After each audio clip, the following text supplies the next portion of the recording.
تو کیا یہ سچ نہیں ہے کہ دنیا کے مالک نے ہم سے کہہ رکھا ہے کہ تم کسی وقت بھی یہاں سے نکالے جاؤ گے؟ کیا یہ سچ نہیں ہے؟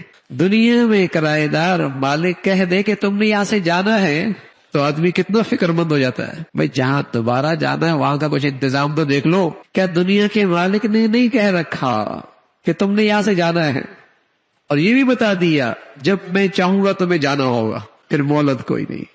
یہ بھی کہہ رکھا ہے جب میں چاہوں گا تمہیں جانا ہوگا، مہلت بھی کوئی نہیں اور واپسی بھی کوئی نہیں، یہ بھی کہہ رکھا ہے۔ اتنا یقینی سفر ہے، لیکن بتاؤ میرے عزیزو، بس اوقات مہینوں نہیں سال گزر جاتے ہیں، اس سفر کا خیال نہیں ہوتا، پھر اس کی بھی تیاری کرنی ہے۔ چھوٹے موٹے سفر ہیں، کیسی تیاری ہے، اور اتنا طویل سفر ہے اور کسی وقت بھی شروع ہو سکتا ہے، لیکن جتنے اس سے بے خبر ہیں شاید ہی کسی اور سچ سے اتنے بے خبر یقینی ہے۔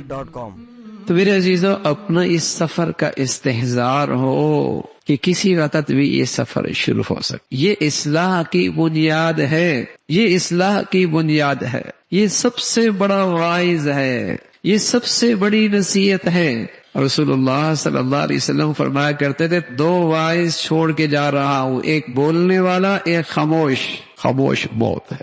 پہلے کسی گھر سے ایک جنازہ اٹھتا خاندان کی زندگی بدل جایا کرتے تھے، اور اب اتنی غفلت ہے کہ قبر میں رکھ رہے ہوتے خیال پھر بھی نہیں آتا۔ کیسا دل ہے، ایک جنازہ اٹھتا سارا گھر اس کی زندگی کے نقشے بدلنے لگتے، سوچ بدلنے لگتی، زندگی کے مقاصد تبدیل ہو جاتے، اور اپنے ہاتھوں سے قبر میں اتار رہا ہوتا ہے۔ مجال ہے زندگی کا رخ بدلے، بس ذہن بن گیا اس نے مرنا، میں نے نہیں مرنا۔ تو میرے عزیزو، اس سفر کا یہ بھول جانا، یہ سب سے بڑی غلطی ہے، سب سے بڑی خطا ہے۔